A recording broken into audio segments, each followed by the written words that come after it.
nimekuja kukwambia hata kama uko katika kifungo, mimi ni Mungu, niite na mimi nitakuitikia. Na utakaponiita mimi nitatenda jambo la ajabu ambao wewe hujiona. Bwana asifiwe. Amen. Bwana Yesu asifiwe. Amen. Kuna habari unaweza ukapewa ukaona kama ni mchezo. Wewe umetoka hapa leo umelala njaa. Na ulipolala njaa, kando na kulala njaa mangumi lala kwa kitu umepigwa.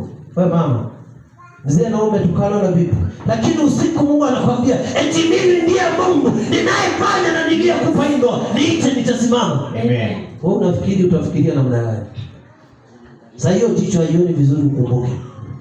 Bwana asifiwe. Amen. Sasa hiyo Pastor Ben matusi yatoka kwa akili ile umetukana. Lakini Mungu anakuambia kando na haya yote ambayo yanayokupata, mimi ni Mungu. Yes. Amen. Bwana asifiwe. Amen. Na kwa wakati ukiniita, ninaweza nikatenda jambo la ajabu wewe hujaiona. Amen. Bwana asifiwe. Amen. Na unajua sasa hiyo chakula imemwagwa na chakula. Na Mungu ndio huyo anakuita, anakuambia mimi ni Mungu. Bwana asifiwe. Wewe dada umefukuzwa, uko nje na vitu vyako. Umebeba mtoto mgongoni, umebeba bagi mgongoni. Lakini Mungu anakuambia mimi ni Mungu. Niite, ninaweza nikatenda jambo la ajabu. Wewe